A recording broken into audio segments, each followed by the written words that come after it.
তাহলে আজকে রং পাগলের এখানে এসে কেমন লাগছে? প্রথমে তো খুবই ভালো লাগছে আজকে। রং পাগল নয়, আমার কাছে অতনু। আজকে অনেকদিন ধরেই আমার আসার কথা হচ্ছিল, কিন্তু আসবো আসবো করে আসাটা হচ্ছিল না, কিন্তু শেষমেশ আজকে অতনুর সঙ্গে ঘন্টাখানেক অতনু। তো আজকে বেশ কিছু কথাবার্তা তো আমি তো বলবোই। আঁকার লাইনে প্রথমবার যে আসা, সেটা কিভাবে হয়েছিল?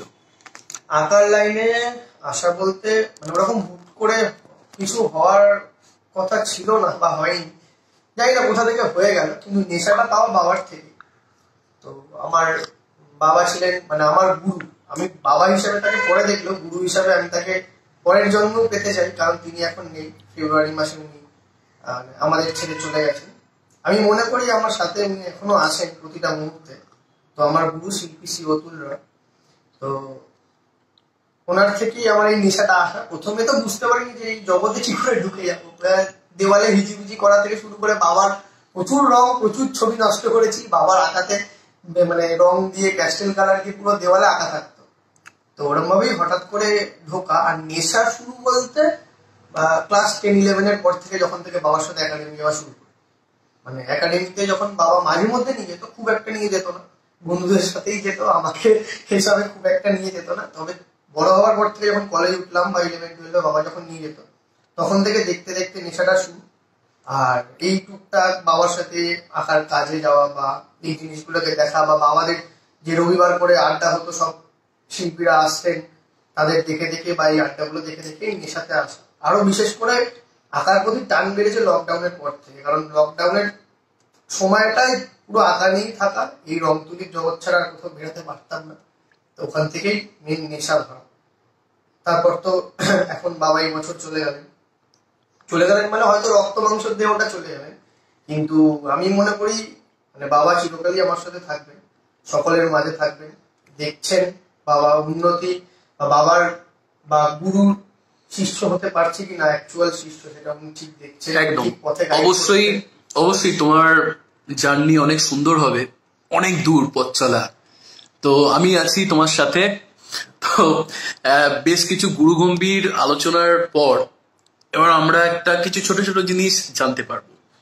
তো যেমন ধরো, একটা আঁকা তোমার দেখতে পাচ্ছি, ওখানে একটা খুব সুন্দর এঁকেছো তুমি। তো এই যে চোখটা একটু এই যে এইটা একটু ঘুরিয়ে দাও, তাহলে দেখতে সুবিধা হবে।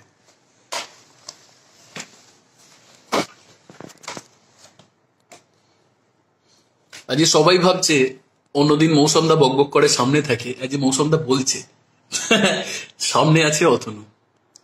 তো এটা সম্পর্কে এটা কবে স্টার্ট হয়েছিল? এইটা হঠাৎ করেই শুরু করেছিলাম। এটা যার পোর্ট্রেট, তিনি আজকে আমাদের মধ্যে নেই। তিনিও খুব গুণী একজন শিল্পী, আমার খুব প্রিয় একজন দিদি, যিনি ক্যান্সারে কয়েকদিন হলো আমাদের ছেড়ে চলে গেছে, চারুলতা দিদি। তো ওনাকে নিয়ে হঠাৎ করে ওনাকে ফেসবুকে আমি SMS করলাম, দিদি তোমার ছবিটা আঁকি। বললো ঠিক আছে।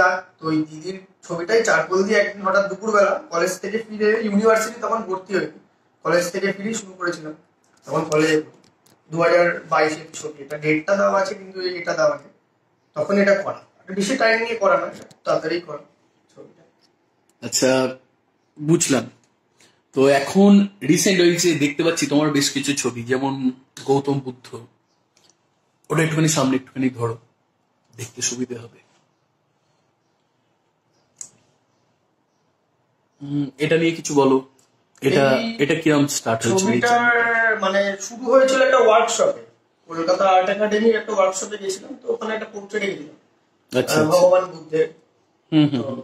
আমি যেহেতু তার ডিপার্টমেন্টের স্টুডেন্ট, আমি মাস্টার্স স্টুডেন্ট বুদ্ধিস্ট স্টাডিজে। তো সেখান থেকে ব্যাপারটা হচ্ছে এখানে মানে রঙিন ব্যাপারটাকে ধরা হয়েছে ছবিটার পেছনে। এই টেক্সচারটা আমার এই ছবিতে প্রথম, আমি এর আগে কোনো ছবিতে ইউজ করিনি। হাত দিয়ে হাত দিয়ে ঘষে ঘষে ইউজ করেছি। আর বাকিটা তো তার সিম্বল, মানে তিনি যে মানে জীবের প্রেম, তার জীবের প্রতি যে প্রেম ভালোবাসা বা তার রঙিন ভাবনা যিনি পৃথিবীর মধ্যে ছড়িয়ে দিয়েছেন, ওইটাকেই ছবিতে ধরা হয়েছে। আর অতটা করা হয়নি, কিন্তু এই ছবিটা অ্যাকচুয়াল শুরু হয়েছিল ওয়ার্কশপে। তখন একটা জাস্ট পোর্ট্রেট ছিল। এবার ওইটা আজকে 1 মাস প্রায় কম করে, তারপর আস্তে আস্তে এটা হচ্ছে। আচ্ছা,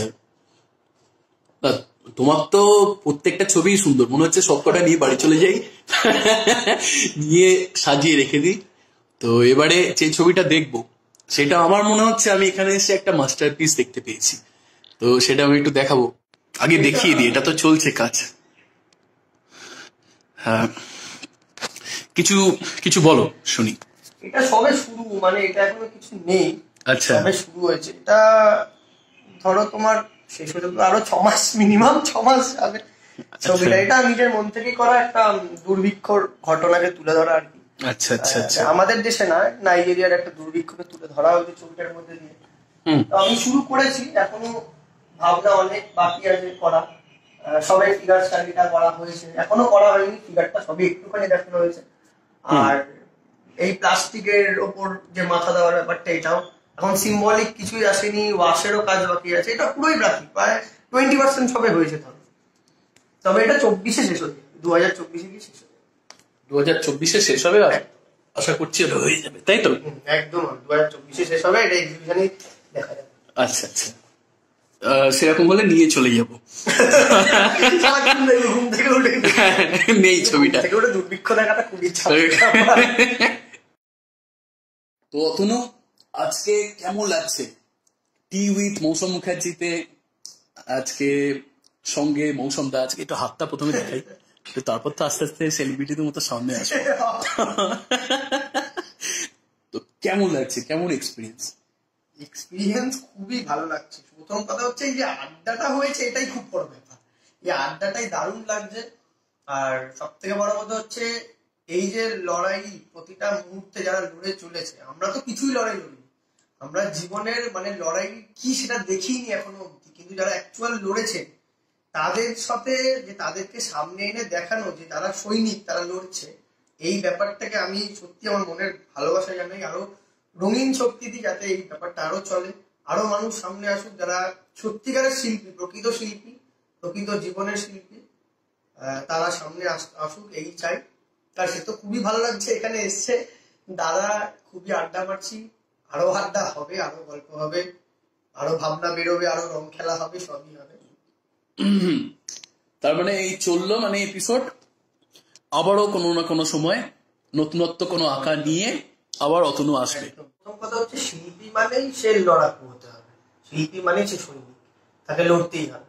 তার লাইফে স্ট্রাগল ওয়ার্ডটাই মানে সে এক্সপ্লেন করার মতোই থাকে না, কারণ সে ওটা ভাবেই না, লড়ে চলেছে কন্টিনিউয়াসলি।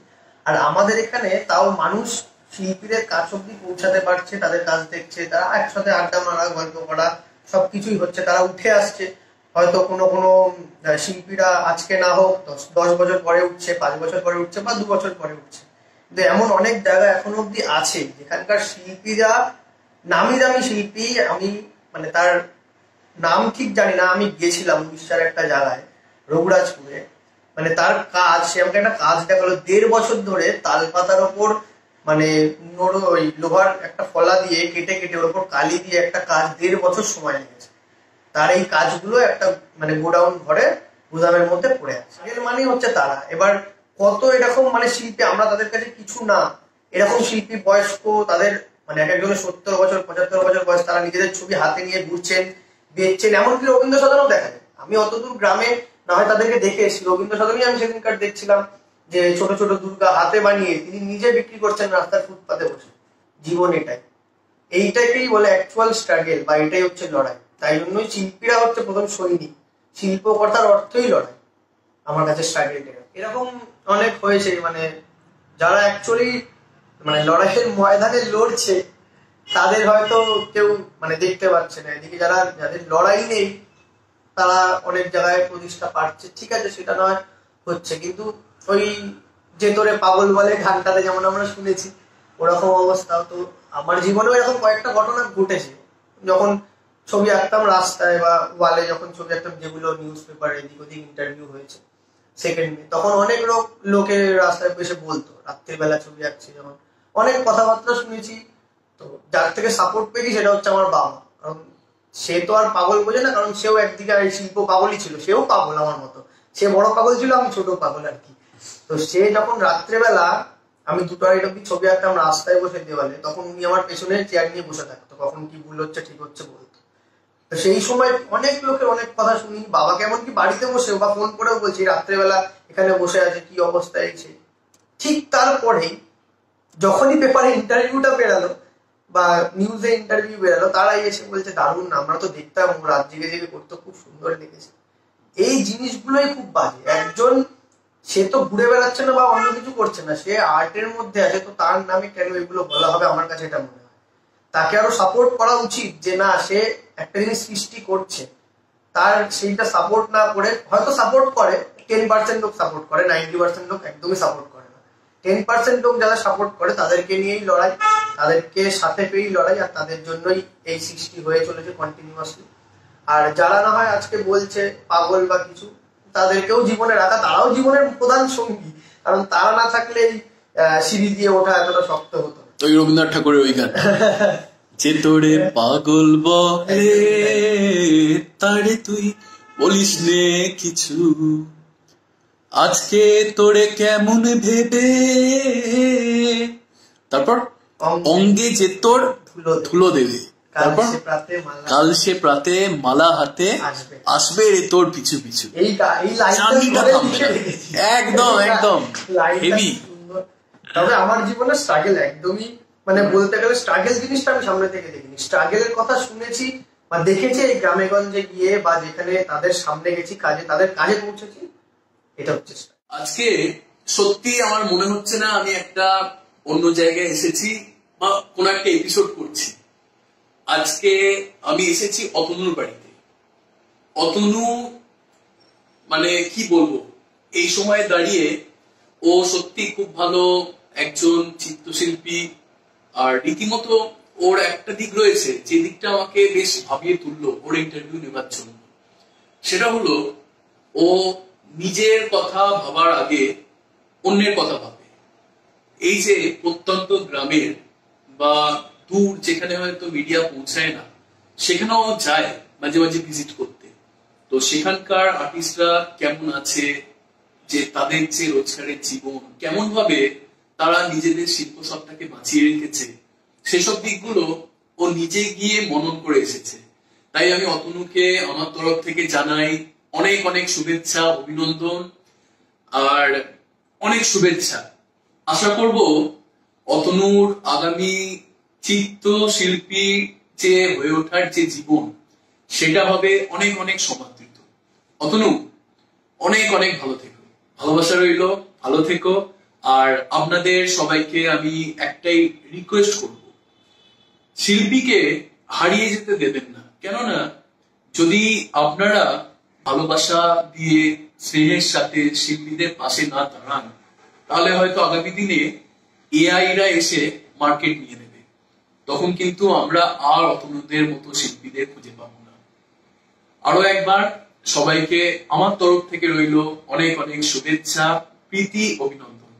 ভালো থাকবেন সবাই। আবারও কখনো দেখা হবে কোন না কোনো নতুন এপিসোডে, কোনো না কোনো প্রকৃত শিল্পীদের সাথে। ভালো থাকবেন সবাই, ধন্যবাদ।